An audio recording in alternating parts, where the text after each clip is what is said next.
Hi, this is Octo. Time for some real big brain discussion.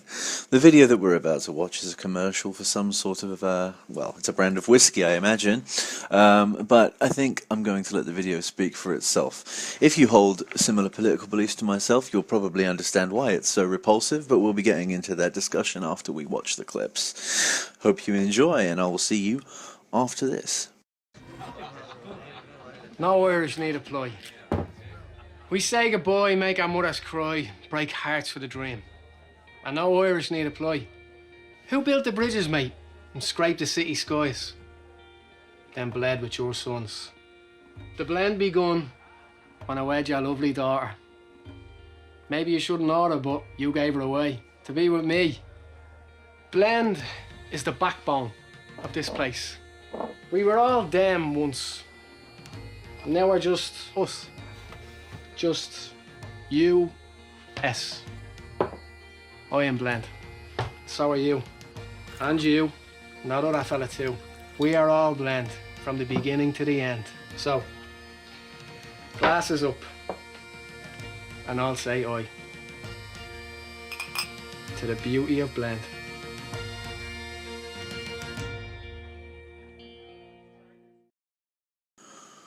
We are all Blend. No, we're not. Even in 21st century America, where it seems that every given opportunity the propaganda arm of our quote-unquote democratic capitalist world clique is shoving miscegenation and cultural abandonment, most whites not only know their genetic ancestry, but are in fact, inwardly at least, proud of it. Even the Irish, the professed speakers of this foul movement in the prior video, are proud and guarding of their heritage. The video, however, does raise an interesting question. Why the Irish? Were the Irish the beginning of the end for America as it was founded, a white, predominantly British colony of avowed Protestants?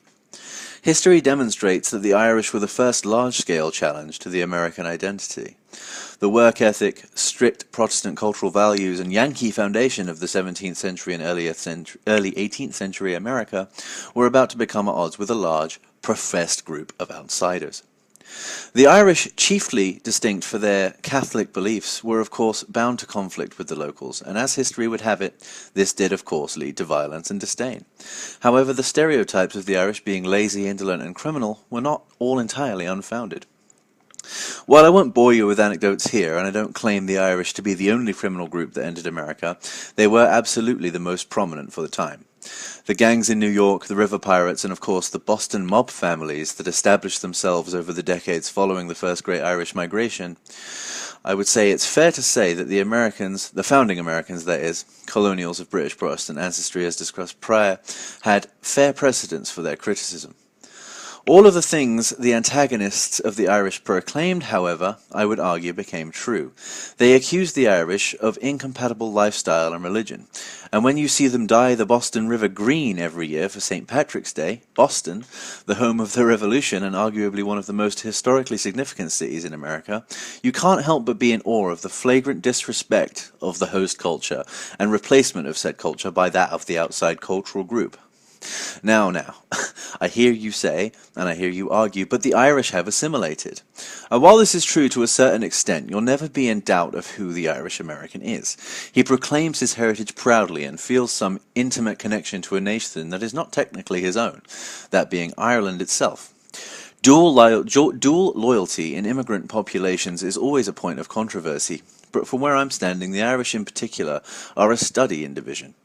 While integrated to an extent, even today in the 21st century, they stand apart from the others being Irish Americans, and vocally so.